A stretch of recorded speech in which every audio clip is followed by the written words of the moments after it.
Hi everyone, I am here with the textual, actually, not the textual question. One of my viewer was insisting me continuously to, you know, take certain textual questions. So, I have no textual questions of EVIS. तो आप EVIS के textual questions के लिए कह रहे थे. I don't know आपका नाम कुछ उमरा कनेक्शन टाइप था. I'm sorry अगर मैंने गलत लिया. बट ईवीएस के कोई टेक्सुअल क्वेश्चंस नहीं है स्पेसिफिकली क्लास 12th के, बिकॉज 12th क्लास के लिए कोई एनसीईआरटी प्रिस्क्राइब नहीं है. ये आपका कोई बियोलॉजी जैसे सब्जेक्ट नहीं है जहाँ पर कोई एनसीईआरटी बुक है. तो यहाँ पर कोई टेक्सुअल क्वेश्चंस नहीं है बिकॉज इसकी कोई बुक ही प्रिस्क्राइब्ड नहीं है. तो मैं जो बुक यूज़ करती हूँ उसमें टेक्सुअल क्वेश्चंस तो नहीं है, बट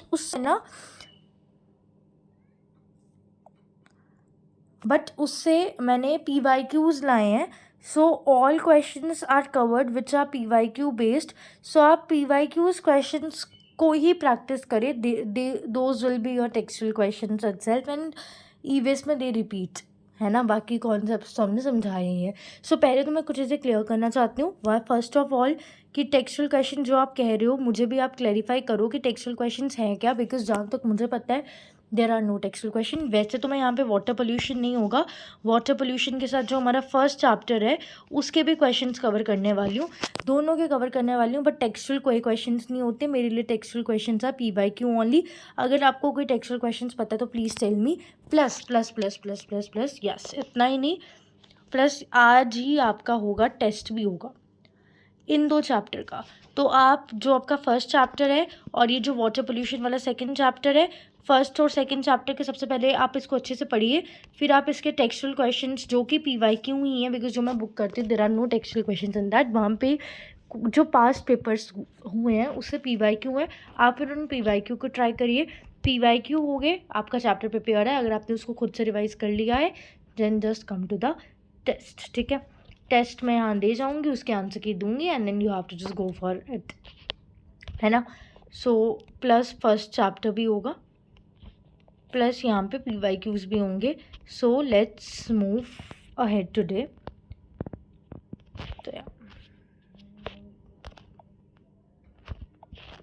तो सबसे पहला जैसे हमारे पास PYQ है दैट इज़ लाइक मैं ये कुछ सैम्पल्स लाई हूँ.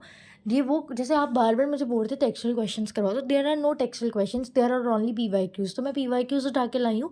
अब आप देखो मैक्सिमम PYQ वो होते हैं जो आपके मेन लेक्चर के साथ कवर हो जाते हैं. इनफैक्ट जो मैंने लेक्चर्स करवाया है वो वहाँ पे भी कवर है. तो मैं आपके लिए उसकी एग्जाम्पल लेके आई हूँ. और फिर कुछ PYQs ऐसे हैं जो नहीं मैंने करवाए हैं, राइट. तो वो थोड़ी डिफरेंट PYQ हैं जो कॉन्सेप्ट से हटके हैं, तो उनको मैं स्पेसिफिकली लिख कर लाई हूँ फर्स्ट चैप्टर के भी और सेकंड चैप्टर के भी. लाइक आप PYQ को, ये वाले PYQ को खुद ही नज़र मारिए, आपको समझ में आ जाएगा कि ये PYQs तो हमने ऑलरेडी पढ़े हुए हैं, बस आपको क्वेश्चन फॉर्मेट में लिखना सीखना है. तो कोई भी आप PYQ की बुक यूज़ करते हैं वहाँ से पता लग जाएगा. लाइक बोल रहे हैं वाटर पोल्यूशन क्या है, what are its different sources. बताइए, ये क्वेश्चन आप फॉर्म नहीं कर पाएंगे? बिल्कुल कर पाएंगे, हमने क्लास में इसको पढ़ा हुआ, डिटेल में कर पाओगे. बायो मैग्निफिकेशन बाकायदा इस पर हमने एक 30 मिनट्स की वीडियो डाली हुई है चैप्टर पर, जिसमें हमने बायो मैग्निफिकेशन क्या होता है 3-4 बार समझाया हुआ है. कॉजेस भी समझाए हैं, इफेक्ट्स भी समझाए हैं. वाटर पोल्यूशन को कैसे कंट्रोल करते हैं वाटर पोल्यूशन चैप्टर की लास्ट वीडियो में ही समझाया, विच इज़ अराउंड 52 मिनट्स. उसके अलावा उसके मरीन पोल्यूशन भी उसी वीडियो में हमने कवर किया हुआ है. सीवेज ट्रीटमेंट को भी उसी वीडियो में कवर किया है. इनफैक्ट इसका शॉर्ट्स भी डला हुआ है. एंड इन केस अगर आपको सीवेज ट्रीटमेंट नहीं समझ में आता है, जस्ट कमेंट मी डाउन, वरना आपको ये बायो में भी है तो उसके और भी वीडियोस दिख सकते हैं. उसके अलावा मरीन पोल्यूशन क्या होता है, उसके अलावा यूट्रोफिकेशन. तो मतलब नहीं है चीज़ों को बार बार दोबारा टेक्सुअल क्वेश्चंस की तरह कमेंट करके करने का, बिकॉज वो चीज़ें ऑलरेडी कवर्ड हैं. आप बार बार कमेंट कर रहे थे तो मुझे लाना पड़ा, but these are already covered. अच्छा, नेक्स्ट जो डिफरेंट चीज़ें थी जो मुझे लगा कि लानी चाहिए, those were this like define water borne diseases. तो वाटर बॉर्न डिसीजेस क्या होते हैं इसको मैं थोड़ा एक्सप्लेन कर देती हूँ. मतलब ये टॉपिक में से कवर्ड नहीं है, थोड़ा सा इनके बारे में बताया था कि वाटर बॉर्न डिसीजेस भी होते हैं. तो वाटर बॉर्न डिसीजेस क्या होते हैं, देखो जब वाटर पोल्यूशन होता है तो वाटर पोल्यूशन के होने की वजह से हमारे पास कुछ डिसीज वाटर्स में हमारे पास पैथोजेंस आ जाते हैं. तो जब वो पैथोजेंस आ जाएंगे तो उनकी वजह से हमारे पास वाटर बॉर्न डिसीजेस होंगे, तो वो होते हैं हमारे पास वाटर बॉर्न डिसीजेस. वो सिंपली इतना कंफ्यूज नहीं होना होता है. Be confident while writing.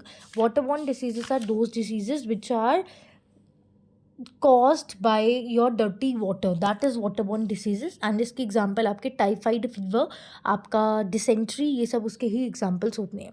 Now आप एजुकेशन की मदद से कैसे वाटरबॉर्न पोल्यूशन को, मैं थोड़ा सा जूम कर देते हैं, जस्ट अ मिनट. या एजुकेशन कैन कैसे प्रिवेंट योर waterborne diseases और water pollution, you can say. So basically education क्या होता है, जब आप एजुकेट होते हैं तो वो आपको इस तरीके की एनर्जी आपको देता है कि आपको समझ में आता है कि how important water is for we people. It creates awareness.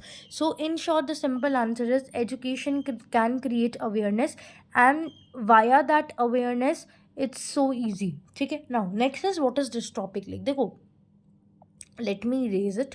इसमें पूरा आपने खुद से लिखना है जो मैंने बोला कि वाटरबॉर्न एजुकेशन वाले में. अच्छा, पहले तो डिस्ट्रॉपिक लेक का मतलब समझते हैं. देखो, डिस्ट्रॉपिक लेक को हम ह्यूमिक लेक बोलते हैं. ह्यूमिक का मतलब क्या होता है? ह्यूमिक ना एक ऑर्गेनिक कंपाउंड होता है. ह्यूमिक क्या होता है? एक ऑर्गेनिक कंपाउंड होता है. तो जो डिस्ट्रॉपिक लेक्स ऐसी लेक होती है जो आप कह सकते हो ऑर्गेनिक कंपाउंड से फुलफिल होती हैं. एंड वो ऐसे ऑर्गेनिक कंपाउंड्स होते हैं या वो एसिड्स टाइप होते हैं जो हमारे लेक में जब मिलते हैं, जब डिज़ोल्व होते हैं तो पीकेच को कम कर देते हैं. बस इतना ही समझना है. थोड़े ब्राउन कलर के सब्सटेंसेस होते हैं, ऐसे सब्सटेंसेस. तो व्हाट आर योर डिस्ट्रॉपिक लेक? ऐसी लेक्स जिसके अंदर आपके पास ऐसे सब्सटेंसेस या ऐसे ऑर्गेनिक सब्सटेंसेस डिज़ोल्व हैं जो ऑर्गेनिक सब्सटेंसेस का कलर ब्लू है, and those organic substances are acid. ठीक है, मैं थोड़ा सा लिख देती हूँ. Those are organic substances with brown colour, not blue, मैंने गलती से ब्लू बोल दिया, brown, and they are acids. बस यही है, उससे ज़्यादा कुछ नहीं सोचना है आपने. Now moving on. So the next slide. I am so sorry, I don't know कैसे बीच में ये आए. नाउ जो ये वाला क्वेश्चन है मैं बिल्कुल एक्सप्लेन नहीं करूँगी, ये वाला, because this is already explain in class. मैंने स्पेसिफिकली जब डिटेल में पढ़ाया हुआ है वाटर पोल्यूशन की लास्ट क्लास में, तो वहाँ पे इस क्वेश्चन को लिया हुआ है एज माई PYQ क्वेश्चन. मैंने बोनस क्वेश्चंस करवाए होते हैं क्लास के एंड में, मैंने अब से ही शुरू किया हुआ है, तो वहाँ पे किया हुआ है. अब मैं ऐसे ही हर एक क्लास में बोनस क्वेश्चंस लाने की कोशिश ज़रूर करूँगी, जिससे क्या होगा, ये जो अलग से सेशन मुझे लेना पड़ा, दो तीन PYQ सवाल जो हमने क्लास में डिस्कस नहीं किए हैं, तो वो मुझे लेने की ज़रूरत नहीं पड़ेगी. जैसे कि ये जो ऑयल स्पिल वाला था, this was already discussed.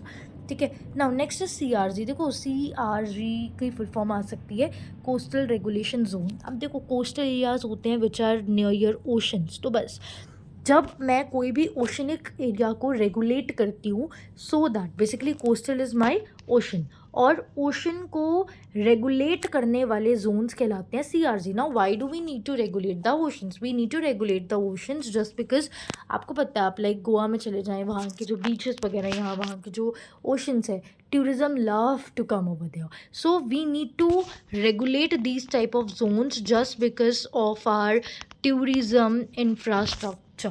So these are certain zones which are being regulated by the government of India, which are near your coastal regions, so that tourism can come over here. So coastal region zones ऐसे region zones होते हैं जो कि government of India के through regulate किए जाते हैं, so that वहाँ पर टूरिज़्म आए. तो this was all about the second chapter. I hope second chapter के मैंने इस पॉइंट पे ना सेकेंड चैप्टर के PYQs भी करवा लिए, और जो मेरे को लगा था डिफरेंट तरह के PYQ वो भी करवा लिए. तो जो कह रहा था टेक्सचुअल क्वेश्चंस, वो यही है बच्चे, वो यही है. और आपको नहीं आए समझ तो please go and watch the lecture first. ना अब ये फर्स्ट चैप्टर के या let me just adjust it again. First chapter के सबसे पहला क्वेश्चन है, डिफाइन करो गैशियस वेस्ट को. तो गैशियस वेस्ट क्या है?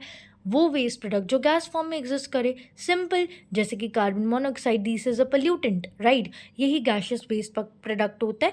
तो ये तो अगर मैं नहीं करवाती फिर भी समझ में आ सकता था, अनवांटेड गैस का कोई प्रोडक्ट. ठीक है, example is good for it, तो आप समझ सकते हो. Next, this is very beautiful question actually. Green muffle को बताओ पहले होता क्या है, और ग्रीन मफर कैसे रिड्यूस करता है नॉइज़ पोल्यूशन को. आप सबने शेल्टर बेल्ट्स का नाम सुना है? अगर नहीं सुना तो please search for the shelter belts. 10th में क्या पढ़ाई की है? शेल्टर बेल्ट्स ही ग्रीन बफर की तरह एक्ट करते हैं. बेसिकली जब मैंने ये क्वेश्चन देखा तो जो इसका पॉइंट था, I got to understand at that time कि व्हाट ग्रीन मफर इज़। मैंने भी नाम नहीं सुना था, बट मैंने शेल्टर बेल्ट का नाम सुना था, तो वहाँ से ये क्वेश्चन सॉल्व हो गया। बट मैं एक्सप्लेन करती हूँ। देखिए, let me change green colour because मैं मफर जोन बताने वाली हूँ। सो या देखिए, जस्ट अ मिनट, क्या हो गया? या if I am planting this much of trees. आपको पता है, मैंने जब ये चैप्टर एक्सप्लेन किया था नॉइज़ पोल्यूशन, मैंने बोलता ऑब्स्टेकल्स को रोकने के लिए दीवारें होती हैं।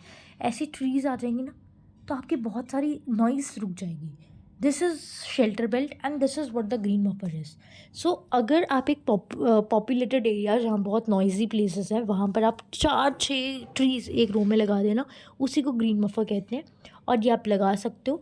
और अकॉर्डिंग, इसका डेटा भी है, ये लास्ट लाइन पढ़िएगा कि USDA के अकॉर्डिंगली अगर आप एक प्रॉपरली ऐसा कुछ शेल्टर बेल्ट करते हैं या ग्रीन मफर करते हैं, उससे आपकी नॉइज़ 10 डेसिबल से रिड्यूस हो सकते हैं। बाय द वे, मेरे को बताना भी था कि जो dB होता है ना, वो यूनिट होता है आपके नॉइज़ का। And this is also a PYQ। Now next question please. Yeah this all are done. First chapter के भी just excuse me. Yeah this is very important actually. जब हम पढ़ते हैं ना, सबसे डिफिकल्ट लगता है, हम इसको छोड़ देते हैं, पर इस पर क्वेश्चन आते हैं। सो समझ लीजिएगा, मैंने इनको एक्सप्लेन किया हुआ है डिटेल वीडियो में, आप वहाँ से देख सकते हो। वो वीडियोस PPT फॉर्मेट में नहीं थी, सिंपल रिटन फॉर्मेट में थी। तो वेट स्क्रबर्स क्या होता है, थोड़ा सा एक्सप्लेन कर देती हूँ। देखो, वेट स्क्रबर एक ऐसा मेथड होता है, गैसेस पोल्यूटेंट को रोकने के लिए होता है। इसमें क्या होता है, जो भी गैसेस एमिट की जाती है ना, उनको हम एक टैंक टाइप वेसल से पास आउट करवाते हैं और फिर उन गैसेस को डिज़ोल्व करते हैं सो दैट डस्ट वगैरह सेपरेटली निकले। तो ये मैंने करवाया हुआ है। बट जो ऐसे टॉपिक है ना, like wet scrubbers, venturi scrubber, I try to make their shorts also, ठीक है। और वेट स्क्रबर, जो वेंचुरी स्क्रबर है, that is a type of wet scrubber, ठीक है। बेस्ड ऑन की साउंड की वेलोसिटी जो है, लाइक गैसेस पास कर रही हैं एक जगह, वेलोसिटी समथिंग उस फिनोमिना पे भी ये बेस्ड होता है। But I have explain this already in detail, and वहाँ पर तो एक अच्छे रिटन फॉर्म का तो नहीं बोलूँगी, but I have explain properly. So please, and this is actually tough, to be very honest, this is actually tough to explain also, to understand also. So yeah, इसलिए हम शायद, मैं सच बोलती हूँ, हम इस टॉपिक को कराने वक्त wet scrubber and venturi scrubber ना बस रिटन फॉर्मेट में एक्सप्लेन कर देते हैं, एंड अल्टीमेटली वो समझ में नहीं आता। I truly accept this. So इसलिए मैं इसको यहाँ नहीं करवा रही हूँ। आई विल ट्राई थोड़ा अच्छे तरीके से इसको एक्सप्लेन करूँगी शॉर्ट से, बट वो कॉपी पेन तरीके से ही होगा। बट अभी मैंने इसको डिटेल में एक्सप्लेन किया हुआ है, वहाँ से देख लीजिएगा। और अगर नहीं समझ में आए, आप मुझे बताइएगा, मैं शॉर्ट्स बनाने की कोशिश करूँगी। Now this is test time, just a minute. ओहो, test time. So this is the test of first chapter, I have not written it, माफ़ी फॉर दैट। फर्स्ट चैप्टर है, do attend the PYQ। Venturi scrubber, wet scrubber को छोड़ दीजिएगा और करिएगा। और ये उसके, अच्छा सॉरी, एक मिनट, oh God, you have to bear this particular thing. थोड़ा ये ऐसे हो जाएगा, आई मीन इसको थोड़ा जूम वगैरह कर लीजिएगा। यूट्यूब वीडियो आप आराम से कर सकते हो, स्क्रीन को पॉज करके स्क्रीनशॉट लो, जूम करो, फिर ये ठीक दिखेगा, otherwise it's not a clear image. ये भी फर्स्ट चैप्टर का है, सो ये भी एक टेस्ट है, इसको करिएगा। And I have put it there answer key over there, ठीक है, आप देख लीजिएगा। ऐसे टेस्ट है सेकेंड चैप्टर का, just go for this also. Second में तो कोई डिफिकल्ट कॉन्सेप्ट नहीं है।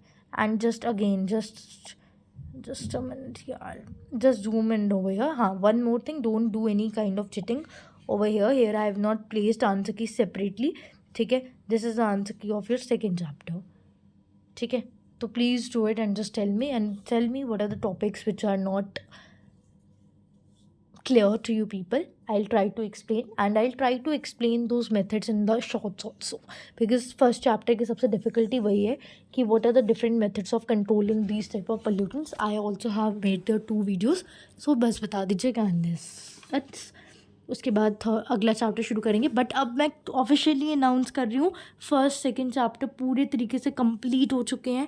उनका डिटेल लेक्चर हो, चाहे उनका डिटेल लेक्चर हो, चाहे उनके टेक्सचुअल क्वेश्चंस हो, जो एक्चुअली नहीं होते हैं, जो यही होते हैं। ये जो हम करवा रहे हैं यही टेक्सचुअल क्वेश्चन है PYQ। मुझे नहीं पता कोई टेक्सचुअल क्वेश्चन होते हैं, आप मुझे बताइएगा अगर होते हैं तो मैं वो रिसोर्स यूज़ करूँगी, बट जहाँ तक मुझे पता यही है। सो या थैंक यू।